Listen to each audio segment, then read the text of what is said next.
우리는 최근에 계속 엘리사 선지자의 사역과 그리고 하나님께서 엘리사를 통해서 하고자 하시는 일이 어떤 일이었는지를 거듭거듭 말씀을 우리는 나누었습니다. 늘 말씀을 드렸던 것처럼 나만이 하나님을 만날 수 있었던 것은 나만의 힘이 아니었습니다. 바로 이스라엘과의 전쟁에서 포로로 잡아간, 노예로 끌려간 어린 소녀였습니다. 그 어린 소녀가 없었다면 성경에 나아만은 등장할 수 없습니다. 요단강에 몸을 7번 담가서 그 나병이 고쳤다고 하는 이야기는 성경 속에 나올 수 없습니다. 역사 속에 나아만이라고 하는 사람이 있었는지 없었는지조차도 우리는 알 수 없습니다. 그런데 떡하니 그것도 이방의 장수, 이스라엘 사람이 아니라 이방의 사람 나아만이 이 성경 속에 떡 등장합니다. 성경에 얼마나 많은 이야기가 있겠습니까? 하나님께서 이 성경 속에 기록하고 싶은 내용들이 얼마나 많았겠습니까? 사도 요한은 예수님께서 행하신 행적에 대해서 요한복음 마지막 장을 통해서 어떤 이야기를 하고 있습니까? 예수님께서 행하신 행적, 예수님께서 행하셨던 그 기적과 그 일들을 기록해서 책으로 보관한다면 이 땅이 다 용납하지 못할 것이다. 이 땅덩어리가 부족할 거다. 이런 책을, 성경과 같은 이런 책을 기록해서 예수님께서 행하신 일들을 어딘가에 보관하려고 한다고 하면 그 행적이 얼마나 많았는지 이 땅이 용납하지 못할 것이다라고까지 어떻게 해요? 그렇게까지 표현하고 있습니다. 그러니까 사도 요한도 기록하지 못한 말씀들이 이 성경 속에 가득하다는 겁니다. 가득한데 누구 이야기가 등장해요? 이방의 장수, 아람의 장수, 나만의 이야기가 떡하니 등장합니다. 그러면 우리는 말씀을 통해서 들었습니다. 이 이스라엘의 어린 소녀가 없었다면 불가능합니다. 포로로 끌려가지 않았다면 불가능합니다.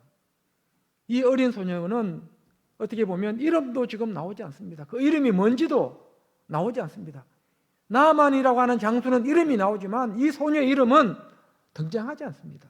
자, 성경 속에는 이름이 등장하지 않는 그 무명의 사람들을 통해서 하나님께서 하신 일들이 너무나도 많았다는 사실입니다. 안디옥 교회가 세워질 때 그 유명한 사람들이 안디옥 교회가 세워질 수 있는 그런 발판을 마련했나요? 아닙니다. 무명의 사람들입니다. 이름이 등장하지 않습니다.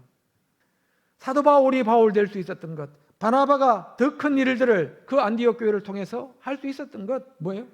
무명의 사람들입니다. 그래서 우리는 하나님 앞에 우리의 이름이 드러나기보다 우리의 이름이 드러나지 않는다 할지라도 우리를 통해서 하나님의 영광만 드러날 수 있기를 원합니다. 그렇다면 한번 생각을 해봅니다. 이 어린 소녀는 어떤 마음이었을까? 이 어린 소녀는 어떤 마음이었길래 자기의 여주인에게 우리 주인이 사마리아에 있는 하나님의 선지자 엘리사 앞에 서면 이 나병이 고칠 수 있을 것이라고 하는 이 이야기를 왜 했을까? 이유는 뭘까요? 우리는 이 어린 소녀의 마음을 한번 돌아가 보기를 원합니다. 자, 지금 이 소녀는 성경 속에서는 침묵하고 있습니다. 이 소녀는 포로로 끌려왔다 그랬죠. 전쟁통에서 포로로 끌려와 있습니다. 그리고 나아만이 그리고 그의 여주인이 노예로 삼았습니다. 고대 사회에서 노예 사람입니까? 사람 아닙니까? 사람 아닙니다. 물건입니다. 자, 그렇다면 물론 성경은 이 나아만이 그리고 그의 여주인이 이 어린 소녀를 어떻게 대우했는지 모르겠지만 저는 이 어린 소녀야말로 바로 하나님의 그 마음을 가진 소녀라고 생각합니다. 우리는 원수에게 냉수 한 그릇 내줄 수 있습니까? 내 뺨을 한 대 때리는 자에게 냉수 한 그릇 내줄 수 있습니까? 불가능합니다. 자, 우리는 지난주 성경 드라마 더초전을 통해서 보셨죠? 로마 병정들이 나타나서 낄낄낄낄 웃으면서 예수님의 제자들을 딱 스톱시키고 그들이 지고 있었던 군장을, 투구를 다 벗어서 누구에게 주던가요? 제자들에게 주죠. 그것도 모자라서 로마의 병정이 자신의 투구를 벗어서 장난치듯이 예수님의 머리에 씌웠습니다. 그리고 그 군장을 예수님에게 맡겼습니다. 제자들은 투덜투덜합니다. 세상 사람들은 뭐라 그래요? 오늘 참 재수 없는 날이다. 재수 옴붙은 날이다. 해필 이때 지나가다가 로마 병정을 만날 게 뭐람? 조금만 늦게 지나갔어도, 아니면 조금만 빨리 지나갔어도 안 만났을 텐데. 제자들의 마음은 그런 마음입니다. 그런데 우리 주님은 아랑곳하지 않고 우스꽝스러운 그 머리에 투구를 뒤집어 쓰고 로마 병정의 그 군장을 양손으로 들고 맨 앞장서서 가십니다. 몇 일을 가셨어요? 오리를 갔죠. 처음에 오리를 딱 가니까 제자들은 뭐라 그래요? 다 왔다. 아유, 다 왔다. 다 왔다면서 군장을 어떻게 해요? 탁 벗어 제끼죠. 다 왔다고. 오리면 2kg입니다. 심리가 4kg니까 2kg를 지고 간 거예요. 그런데 예수님은 투구를 벗을 생각도 안 하고 군장을 내려놓을 생각도 안 하고 어떻게 합니까? 오리를 왔는데, 목적지에 왔는데도 어떻게 하던가요? 계속 가시죠. 그 광경을 제자들은 이해할 수 없었습니다. 저 철천지 원수, 저 로마 병정들의 짐을 피종복민으로서 어쩔 수 없이 오리를 지고 온 것도 억울한데 우리 예수님은 간도 쓸개도 없으신지 자존심도 없으신지 우스꽝스러운 그 투구를 뒤집어 쓰시고 군장을 손에 들고 계속 더 나아갑니다. 로마 병정이 말합니다. 서라, 서라, 오리 다 왔다. 이제 그만 가도 된다. 주님은 그 소리에 아랑곳하지 않고 다시 그 오리를 더 나아가시죠. 제자들도 어쩔 수 없이 입은 이만큼 톡 튀어나온 채 짐을 지고 로마 병정들의 짐을 지고 따라갑니다. 성경에 있는 말씀이죠. 그런데 우리가 거기서 어떤 교훈을 얻었습니까? 드라마 속에서 나오는 이야기지만 처음에는 로마 병정들이 피종목민들을 대할 때 아주 장난치듯이 아주 조롱하면서 자기들의 투구를 벗어서 제자들의 머리에, 예수님의 머리에 얹고 낄낄거리죠. 그런데 주님께서 아무런 불평 없이, 원망 없이 기쁜 마음으로 더 오리를 쉬고 갈 때 로마 병정들의 마음이 어떻던가요? 오히려 그들이 미안해하죠. 군생활을 로마 병정으로서 내가 수없는 세월을 보냈지만 이런 사람은 처음 봤다는 거예요.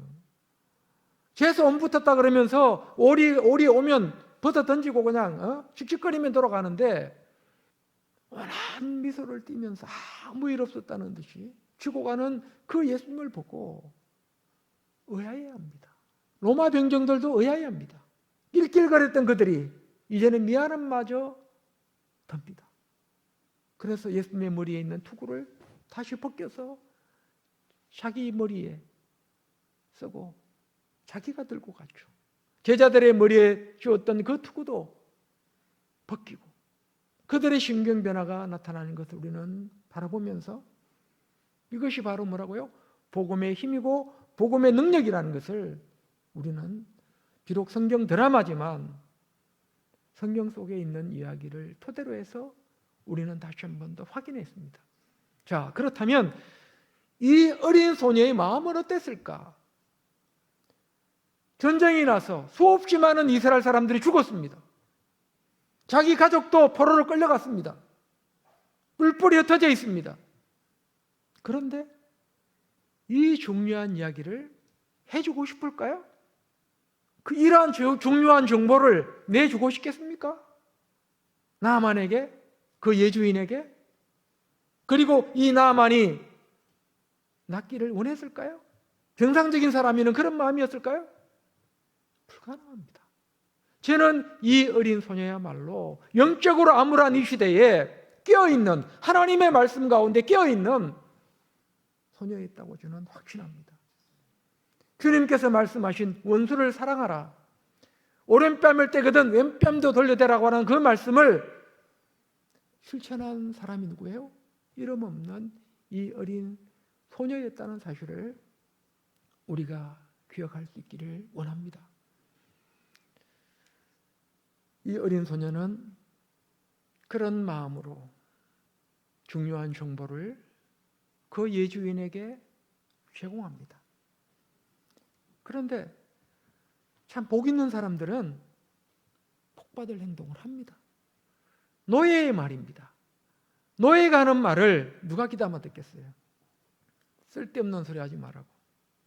그냥 면박 줄 수 있을 텐데 이 여주인과 이 나만은 어떤 심정이었는지는 모르겠지만, 지푸라기라도 짚겠다고 하는 그런 심정이었는지 모르겠지만 이 어린 소녀의 말을 그대로 믿습니다. 자, 우리가 하나님의 말씀을 이렇게 믿음으로 받을 수 있어야 됩니다.